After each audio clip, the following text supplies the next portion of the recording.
அதை வந்துங்க நமக்கு முறைச்சி பேசுறது, சண்டை பிடிக்கிறது, இதை இதையெல்லாம் அவாய்ட் பண்ணிட்டு எதாக இருந்தாலும் மௌனமாக இருந்து பாருங்க. மௌனம், பொறுமை, பொறுமை, மௌனம். கோபம் துள்ளும், கோபம் வரும், ஆத்திரம் வரும். அந்த ஆத்திரத்தை அடக்கி மௌனமாக இருந்து பாருங்க. மௌனமாக இருந்தீங்கன்னா வெற்றி உங்களுக்கு. ஒருவன் வந்து நான் உங்களை வஞ்சிக்கிறான்னா அவன் முன்னால் சிரிச்சிட்டு மகிழ்ச்சியாக இருங்க. அவன் வெந்து போயிடுவான், தன்னை போல் வெந்துருவானுங்க.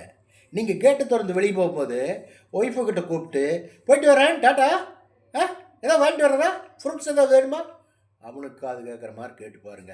கேட்டுட்டு டாட்டா சொல்லுங்கள், அவன் செத்தாடுங்க. அதை விட்டு போட்டு அவங்ககிட்ட மல்லு கட்டுறதோ சண்டை பிடிக்கிறதோ இதெல்லாம் வச்சுக்கவே கூடாது. வெற்றி உங்களுக்கே. நான் சொல்கிற மாதிரி பண்ணால் வெற்றி உங்களுக்கே. ஒருவன் என்ன பண்ணானுங்கன்னா, ஒருவன் எதுக்கு அப்படியே ஒருத்தர் சாப்பிட்டு கொஞ்சம் இலையில் கொஞ்சம் எண்ணெய் ஆயிடுச்சு, எண்ணெயோடு தூக்கி போட்டார். பக்கத்து வீட்டுக்காரர் அதை பார்க்குறான்.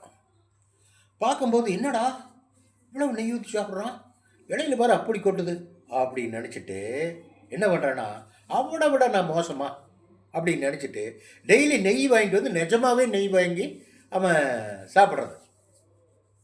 நெய் வாங்கி சாப்பிட்டு கடன்காரன் ஆகிட்டானுங்க.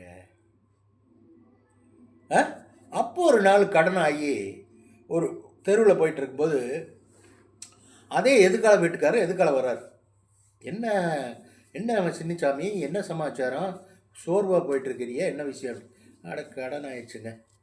நெய் கடையில் எல்லாம் நெய்யை வாங்கி எல்லாம் கடன் ஆகி நெய் கடைக்காரங்கிட்ட பேர் கொஞ்சம் காசு கொடுக்கணும், அவன் கொடுக்க மறுக்கணும், மிரட்டிகிட்டே இருக்கானுங்க. எதுக்கு வாங்கின நெய் அவ்வளவு?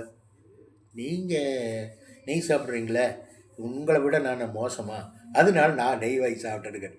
ஆட போயா நீ வேறு, நான் நாங்கள் எங்கேயே நெய்யை யூஸ் பண்ணுறது இல்லையா. அப்புறம் எண்ணெய்யா, எண்ணெய் எப்போ ஒரு நாளைக்கு பொங்கல் செஞ்சுன்னா கொஞ்சம் அதிகமாக விட்டாச்சுன்னா அது இருக்கும். நாங்கள் இதுக்கே நெய் வாங்குகிறோம் அப்படிங்கும்போது அவன் அப்போவே பங்காயிடுறான். என்னங்க, திருந்திடுறான். இனிமேல் அதெல்லாம் செய்யக்கூடாதுன்னு திருந்திடுறான். கடவுள் வந்து நமக்கு எல்லாமே கொடுப்பாருங்க, எல்லாம் பண்ணுவாருங்க. பொய் பித்தலாட்டம் ஏமாத்தல் இருக்கக்கூடாதுங்க சொல்ல வர்றேன். கரெக்டுங்களா? வச்சுட்டா பாய்.